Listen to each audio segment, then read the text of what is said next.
This podcast is not sponsored or supported by any business or organization. The views reflected on these podcast episodes are my own. Please be aware I am not a medical expert, travel agent, or any other kind of expert. Hey everyone, welcome to the Eat, Explore, Love podcast. I'm Ashley. This podcast is based off of my blog of the same name, Eat, Explore, Love. It talks about the unique challenges in traveling around the world when you have celiac disease. Due to sort of popular demand, I decided to also record a podcast to delve a little deeper into my travels and the lessons learned along the way.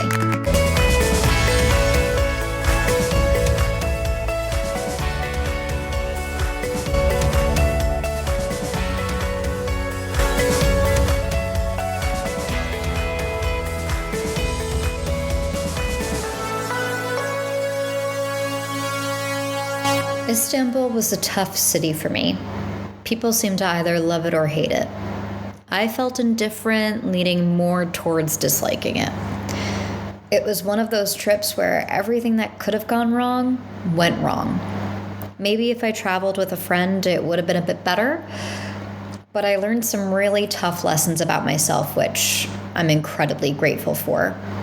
The lesson for this week's episode could potentially get me canceled, but I'm still going to be vulnerable here and share my lesson. I hope instead of passing judgment, you'll be able to listen and go along the journey with me, and maybe even gives you an opportunity to self-reflect as well.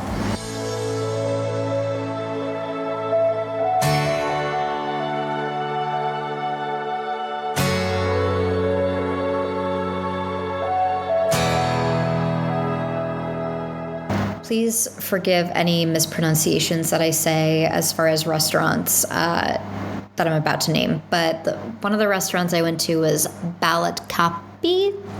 Again, if you want to see anything specific, go to my blog, hieatexplorelove.com. I'm not a big yogurt fan. Many nutritionists have tried to force yogurt upon me, and I just cannot get behind it for whatever reason. I just do not like the taste of any yogurt. I have tasted every brand that I've had access to. I do not like it. So it wasn't my favorite, since that's where the emphasis is on all their dishes at this restaurant. But the staff was incredibly kind and accommodating, and I think it would be a really nice place to have a quick breakfast in the morning if you needed it. So definitely recommend, if you don't mind the taste of yogurt, you go and check that place out. Kok Kok Thai was another restaurant I went to. It was a little hot for my liking, but also putting pepper on a dish makes it a little hot for me. So take it with a grain of salt. If you don't mind a little kick or a little spice, definitely go try it out. I'm sure other people would go to this restaurant and be like, what is she talking about? But the gluten-free items are clearly marked on the menu, and I ordered my dish mainly for the rice, and then found out that the rice wasn't even gluten-free. But I still enjoyed my dish, and it was really good, and the staff was, again, very accommodating and very educated on being gluten-free, so you should go try it out. I believe this would be pronounced Kachoni's Istanbul. In all the celiac Facebook support groups, this was a place that was highly recommended, and it was really good. The staff was really great and caring toward making sure everything I had was gluten-free. I had lamb chops, which were modified with spinach, Turkish tea, and chocolate cake with gelato. I even went back a second time and had beef, roasted potatoes, and mushroom sauce, which was really fantastic. And they even had me sign a special piece of paper that, marked and let the chefs know that I was the one that was gluten-free and had an allergy. Just be prepared. It is a fancy restaurant, so if you're going there, maybe dress a little nicer. Another restaurant was Gluten Breakfast and Apero restaurant. I had gluten-free French toast, which I really enjoyed. Be prepared, rain or shine. It seems to only have tables outside, but the staff they weren't really friendly, but the French toast was really good. I did try to go back for other meals at lunch or dinner, and they don't seem to have accommodations for those meals, at least at the time that I went. But if you want to go for breakfast, they have multiple gluten-free options for breakfast. Another place that I went to, which is a chain and you could find it in other places, is Wama's. The Find Me Gluten-Free app implied that they had a gluten-free menu, but there's only one dish that they offer. And I had a really hard time eating it because it had a bit of a kick to it. And it was a stronger kick than than the other restaurant I brought up would have had. So it was going to be too much for my stomach to handle, but the staff was incredibly kind. Another place, which I'm sure I'm pronouncing incorrectly, is Bacalando. This was another suggestion of the Find Me Gluten-Free app that didn't live up to the options that it had advertised. There were only 3 gluten-free options, and they were just so-so from my perspective, but I would love to hear from other people of their experience. Rolla was a 100% gluten-free restaurant in Istanbul. I had their special, the lasagna bolognese, which was really good. They also serve burgers, hot dogs, pizza, and a bunch of baked goods. At the restaurant, I had their Sebastian cheesecake and took the donut, bagels, and Berliner? I don't know. And bread to go. Everything was really delicious, and I recommend you check it out on your stay. It was nice to have an easy, carefree dining experience and to be able to order some things to go or to get something from their little shop to go was really nice as well. Another place that I went to, I would pronounce as Root Burger maybe is an alternative pronunciation depending upon where you're from. But the staff spoke very little English, and I'm not sure about the cross-contamination aspect, but my burger and fries were really good, and I didn't have a reaction. So go check it out and see if it works for you. I went to another place called Olive Garden. So I am bringing this up, and I usually, if I mention a restaurant in my blog or on the podcast, I tend to keep it positive, but this was such a negative experience, or so many red flags were raised, that I just want to make sure people keep an eye out. I didn't eat at this restaurant. I attempted to. I found it on the Find Me Gluten-Free app, and it got decent reviews. But when I arrived, the waiter or the host kept discussing the food as if vegan and vegetarian was interchangeable with being gluten-free. And I've said in previous episodes that it's a very common thing that happens, and it shouldn't be. They're completely, totally separate things. And more often than not, what people need to understand is being vegan or vegetarian is more often than not a choice, and the reactions are more often than not violent. I'm horrified by the amount of stories that I hear where people don't take a gluten allergy seriously. And the thing that I'm starting to say of how I need to communicate it with people of, how someone reacts when they have a peanut? Well, the visible reaction that you see on the outside is just what happens on my insides. So you need to take this as seriously as a peanut allergy. And sometimes it works, sometimes it still doesn't. But because being gluten-free was a fad for a period of time, it became interchangeable with vegan, vegetarian diets. And I got that communicated with me while I was at Olive Garden. He kept coming back from the kitchen to ask me if each ingredient in the dish was gluten-free, which made me feel incredibly uncomfortable. So for the first time ever, after I put in an order, I got up and left a restaurant. I felt badly that the chef put his time, resources that he had into cooking a meal that wasn't going to be eaten, but I just didn't feel safe that they had to ask me, that someone who their expertise is in food had to ask me about each and every ingredient that they were putting into the dish and asking me if it was gluten-free. There's so many questions to ask with that. I don't know how they're preparing it. I'm not in the kitchen with them seeing how they're doing it. So it just made me really uncomfortable, and I had to be rude, and I had to get up, and I had to walk out. I left some money on there because I did have the water that they served me, but I ultimately got up and walked out because I just didn't want to jeopardize my day or my health with that amount of uncertainty. So just be aware, and I think people that have celiac depend so much on the Find Me Gluten-Free app. And I'm finding as I'm traveling to all these places that you really need to be careful and not put all your eggs in the Find Me Gluten-Free basket. Be cautious, be careful, ask the questions, be annoying to your waiter or to the restaurant service. It's something that's very serious. Take care of yourself. Another place that I went to was Cafe Amadros. Again, potentially pronouncing it wrong, but I had a shrimp cheese dish and stuffed mushrooms, which were really delicious. They also provided me their gluten-free dessert and Turkish tea for free, which was awesome. So go and check it out. Another restaurant that I checked out based on the Celiac Travel Facebook group, which also lived up to expectations, was the Roof Meze 360 restaurant. There is another restaurant with a similar name. Don't confuse the two. They're two different places. Look for that specific restaurant, Roof Meze 360 restaurant. I had a dip that had 3 cheeses and dill pickle that I put on my gluten-free bread. And then I also had lamb chops, rice, some veggies on the side, which were really delicious. Again, somehow I got lucky enough to get complimentary Turkish tea and mini gluten-free chocolate muffins, which were really good. This is also a fancy restaurant, so please make sure you dress a little bit nicer before you go. Another place I checked out was called Journey. It was a cute little place to get a good breakfast in the morning, and the staff was really kind. I also learned at this restaurant that pancakes don't have the same meaning in the rest of the world that they do in the US. They truly came out like little cakes. It was really good and filling, and I took a gluten-free cheesecake home too. On Christmas Eve, I went to another fancy restaurant at Hest. It also came highly recommended, and the menu was a little outside my comfort zone, but I tried it. It had beef tongue and lamb's heart, or the two more appealing choices to me on the menu, and I tried lamb's heart. The texture was a little weird and smooth, but it tasted like beef. It wasn't that bad. The staff was incredibly kind and attentive to me and gave me a tomato salad and dessert for free.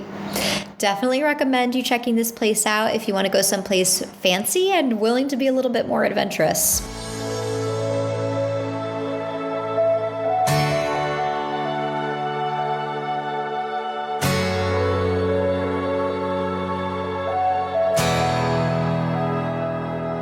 So I booked all my tours through Guru Walks again at Istanbul.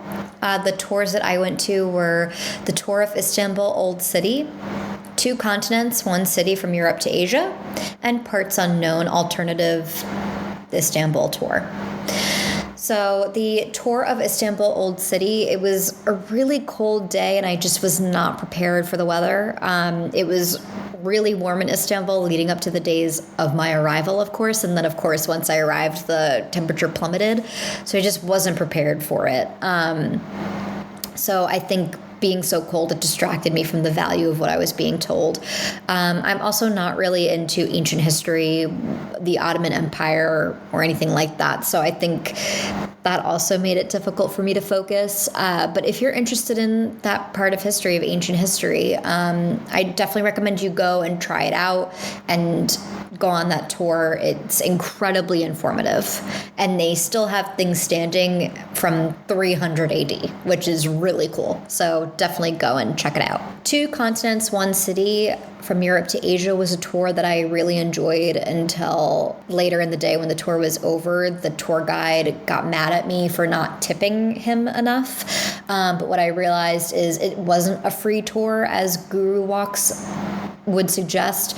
It really was 10 euros, which he shouldn't be on a free tour guide app if he's going to have a minimum charge, a tip. The whole point of Guru Walks is supposed to be based on your budget and based on what you can afford to do. I also didn't understand the conversion rates to the currency from euros to the currency that they have in Turkey. I thought what I gave him was incredibly generous. That was the intention. I thought I gave a lot, but he let me know that that wasn't the case. So, just to be aware of that if you're going to do this tour. It was also my first, but I really enjoyed it because it was the first time I ever stepped foot on the Asian continent, which was nice.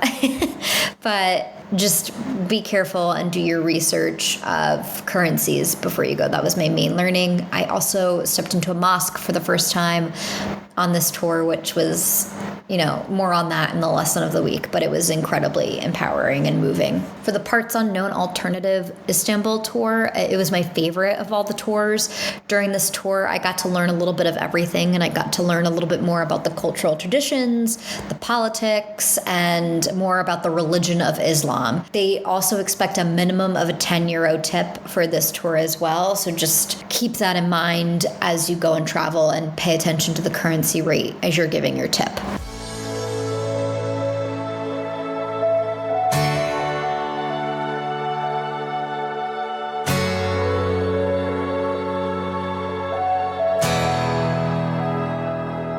So for the lesson of the week, usually I just kind of free flow and use my blog post as the jumping off point.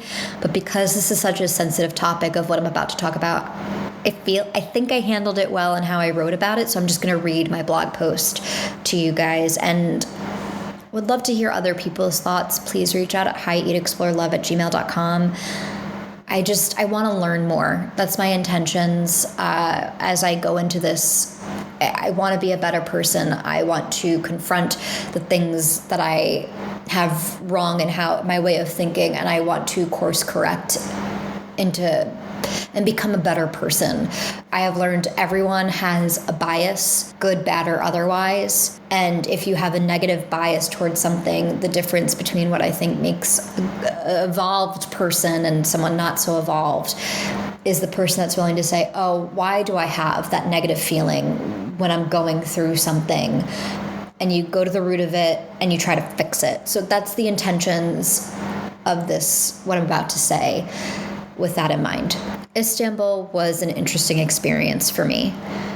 It's where I got to learn about my own bias. I remember when Prince Harry's memoir, Spare, was released, everyone mocked him for talking about his unconscious bias and using that term. I always knew what he meant when he was saying that. I fell into the same trap he did. During college, a friend asked me, Ashley, when you see a black man in a parking lot at night and you're in your car, don't you immediately lock the car doors? My response was always, truthfully, no. I locked my car door if I saw someone dressed in a certain way, to be honest. That was the bias I had, not by the color of their skin. I was 6 years old when 9/11 happened. I was living in New York. I remember most details about what happened that day, even though I was so young. But even at that young age, I knew the difference between those that participated in the religion of Islam peacefully and the extremists. In modern times, I know the difference between a Republican and the MAGA extremists that took part in January 6th. I would sit in family parties and hear the inappropriate jokes and judgment about anyone they considered other. Other would range from someone's race to their sexual orientation, or even something as simple as the chosen profession. All that partly fueled my thirst for travel. I wanted to learn more about what makes us all different and celebrate it. I wanted to become less ignorant and more open-minded in other people's lifestyles. So I thought I was immune to being a racist, homophobe, or any other type of phobe. I also never realized how naive I was in regards to the idea of propaganda. That was something Russia did, or North Korea. But when I came to Istanbul, in my first days here, I saw so many devout Muslims and realized I was having a negative response to seeing them. I got scared. In the morning, I woke up to hearing the azan, or call for prayer, and I got nervous. Because I'm incredibly introspective, I immediately wanted to figure out why I had these reactions. I knew better. I knew no one was going to hurt me. There was no danger. Why was I nervous or scared? Back to Prince Harry, I realized I had my unconscious bias that I needed to overcome. There's a difference between logically knowing something and having an emotional reaction. The key in breaking the unconscious bias is to recognize the emotional reaction and get to the root cause of why it's happening. That's what, in my mind, distinguishes the bigot from someone that is truly not racist. I realized America does have its version of propaganda. When you are watching the news, you are only seeing Muslims on your screen if they're talking about an attack. You rarely see anyone taking the time to speak with those practicing their faith in a positive way, speaking about the true beliefs of Islam. I've only seen one documentary really explore that, and it's about the Boston Marathon bombing. You can find it on Netflix. It's called American Manhunt: The Boston Marathon Bombing. When I watch Hollywood movies, when you hear the prayers of Islam, I've only heard it in the context of something bad is about to happen. A prayer, which is so beautiful and supposed to provide peace, has been so twisted in American media that when I heard it, I immediately associated with it needing to be scary. When people heard I was coming to Istanbul, more people told me to be careful coming here than anywhere else I was going. Now, let's put things into perspective. There have been 22 terrorist attacks in Istanbul since 2001, with approximately 222 casualties. There have been 13 terrorist attacks in New York City since 2001, with approximately 3,009 casualties and over 6,079 injured. Walking to and from work in New York City, I was at higher risk for being a casualty of a terrorist attack than I was in Istanbul. So for people to be concerned for my safety in a city that most people have named one of the favorite places that they've traveled to, it was just based on ignorance, and it's slightly absurd. So my goal for this trip was, instead of remaining ignorant and continuing to have the negative response when hearing something that is meant to bring peace, I decided to use this trip to become educated. And some of the tours I did, I got to go into a few mosques and learn about some of the rituals of Islam. It was incredibly enlightening, and I very much enjoyed it and learned to respect those that practice Islam.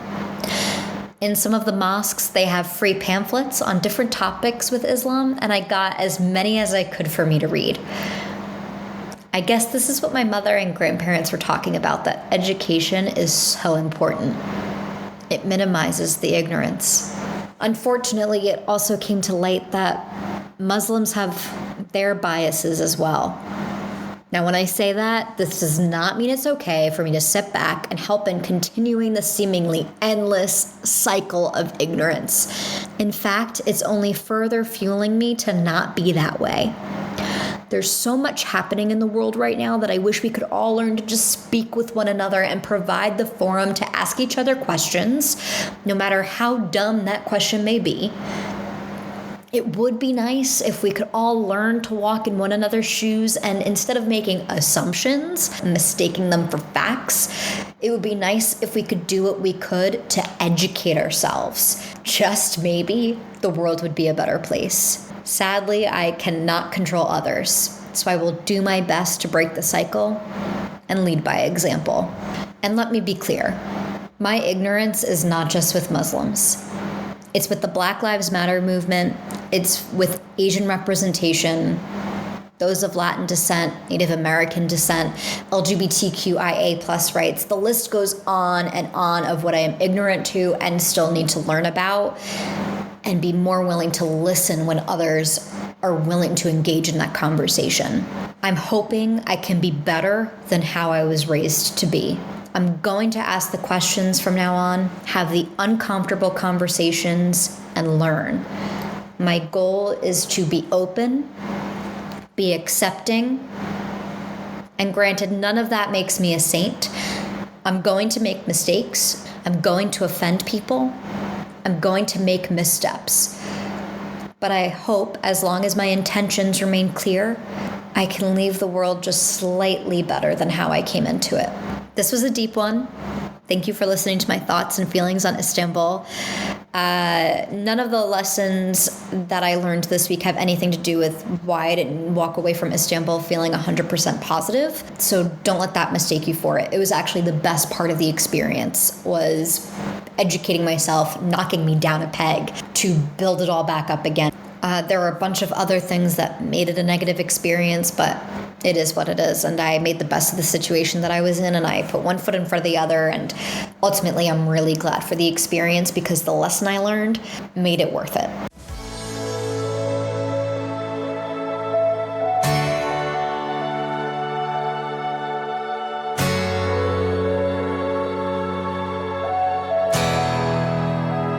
Time for the wrap-up questions. Do I feel the city is safe for those with celiac? Probably about as safe as most cities I've been to. Has a lot more options, but I still think that you need to be diligent and ask the questions to make sure everybody is on the same page of what you having celiac means. My favorite place to eat? My favorite place to eat was probably Rolla gluten-free. Just the options that they had and that it was 100% gluten-free and I didn't have to worry made that my favorite. Favorite memory from the experience was doing the tour, Parts Unknown, Alternative Istanbul Tour. Say that 5 times fast. So the lessons I learned on that was probably my favorite memory. Is this a city to vacation to or live in? I think vacationing is enough. I think being able to go and experience it. Most people say that of all the places that they've gone to visit, that Istanbul is at the top of their list. I wouldn't say it's at the top of mine, but, go and check it out. Definitely a place that you can go and vacation to. Is this a place to relax or be active in? Active in the sense there's a lot of hills and there's a lot of walking to be done. So I would recommend you kind of building up the stamina and working out leading up to your trip to Istanbul. How are the people? I think this is what made it a negative experience for me. I felt like they were always hassling me and always trying to pull one over on me, at least in the experience that I had with the people that I was engaging with. The restaurants were the exception to that, but for the most part, I didn't really feel I was getting the most positive experience with the people I was engaging with. So just something to be aware of. And that's pretty much it for this week's episode. Thank you for listening if we talk about Istanbul. I can't wait to see what comes next. Thank you, guys. Thank you for joining me this week for all the fun journeys and lessons learned on my big adventure called life. For more information on the different cities discussed, check out the blog posts on hieatexplorelove.com, posted every Monday, Wednesday, and Friday. If you have any questions or fun stories to share, feel free to reach out at hieatexplorelove@gmail.com. Until next week, remember to eat well, explore the world, and love yourself. See you next time. This episode is produced, scripted, and edited by me, Ashley. Special thanks to Sarah Mientka.